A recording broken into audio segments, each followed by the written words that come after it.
How does water management relate to the energy-food nexus? Imagine a world where water, energy, and food are all connected like a complex web. Every decision made in one area impacts the others in ways we might not see at first glance. That's the core of what is called the energy-food nexus.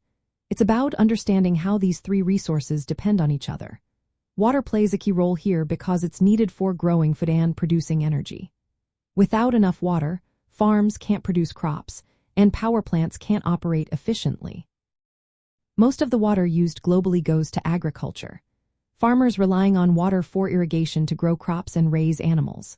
At the same time, water is essential for energy production.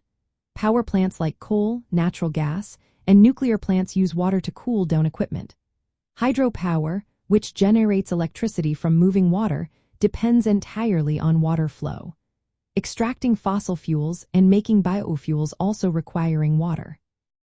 So, how water is managed directly influences both food security and energy supply. Producing energy also takes a lot of water. Pumping groundwater, treating water, and transporting it all need energy. If water use isn't efficient, energy consumption increases. For example, running irrigation systems or moving water over long distances uses significant power. That means poor water management can lead to higher energy costs, creating a cycle that affects both sectors.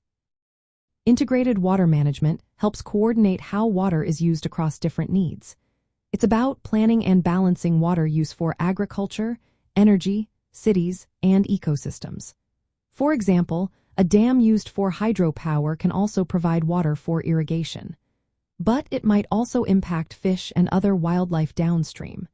Good water management aims to get the most benefits while reducing harm. Thinking about the water-energy-food system as one unit encourages smarter planning. It helps improve how resources are used, making systems more resilient to challenges like climate change or population growth. It also supports goals like reducing poverty and hunger while protecting the environment. Practically, this means adopting water-saving irrigation methods, using energy-efficient water treatment, and carefully considering how biofuel crops affect water and food supplies. Using models that combine water, energy, and agriculture helps planners make better decisions. These tools show how changes in one area impact the others, guiding smarter choices. In the end, managing water well is essential for keeping the entire energy-food system running smoothly. It's about making sure there's enough clean water for farms and power plants, now and in the future. Coordinated strategies help us use our resources wisely, ensuring everyone's needs are met without wasting or damaging our environment.